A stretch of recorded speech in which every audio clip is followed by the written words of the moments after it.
Hi everyone, it's Emily from Health Made Natural. Welcome to another how-to video. Today we're going to be focusing on those hips and we're going to come into our pigeon pose, which is a bit of a love-hate relationship, I think, personally. So we're going to get started. Find yourself a little bit of space. I like to start from a hands and knees position. And we're going to take one leg forward. So let's work with our left leg to start off with. We want to take our left knee behind the left wrist and we want to take the toes to the opposite side of the mat, so the right side. So bring that knee forwards, left knee, left wrist, toes to the right side. From here, we are going to shuffle ourselves back. So bring our weight back towards the back of the mat until you've got this lovely stretch here and you're quite open and seated rather than being so far forwards. So the hips should be equal weight between the front knee and the back leg. So this might be really great for you here. Inhale, sitting up tall, and then softening. One of the major things we see is people dropping onto that left side, and then in this case, you're not really getting much of a stretch. So if you move forward, you want those hips to be nice and square over the mat, and then you get a stretch through the front of this hip and then the outside of the other glute. If you'd like to take it further, you can walk it down onto those forearms. For me personally, I like to stack my fists on top of each other and rest my head down. And this just allows me to kind of relax into it. Again, this is where it's really hard. You've got to try and breathe and let go because that outer glute likes to hold on really tight. So you can rest it down.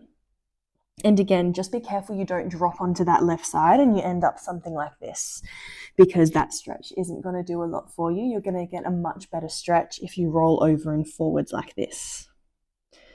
Good. And you can fold. Maybe eventually you can make your way down and lay down, but this is a really great position. This is also really great as well.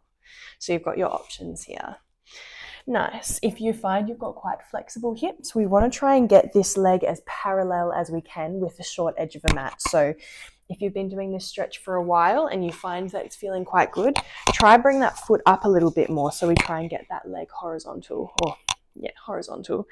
For me personally, that's a bit too much. So I bring it in a bit more and you can lay down and soften. Another really, really great option here, if you have or want more space, is to fold down and bring those arms up. This just lets gravity take into effect and helps us soften and fold just a little bit more. Nice. And then to get out of it, you can simply bring that back foot in and come back up, or just rock onto that glute and release those legs around to the front. So if we were going to go to the other side, again, hands and knees is great. Take that right knee to the right wrist and send the toes towards the left side of the mat. Good. Now my weight is quite far forwards, so I'm going to take it back by shuffling that back foot back. Good. Nice. And you might like to stay here, or you can walk those hands down. Lots of variations to come out. Simply drop onto that side and swing around. And we're done with our pigeon pose. Give it a go and let us know how you go. Thanks for joining. See you next time. Bye.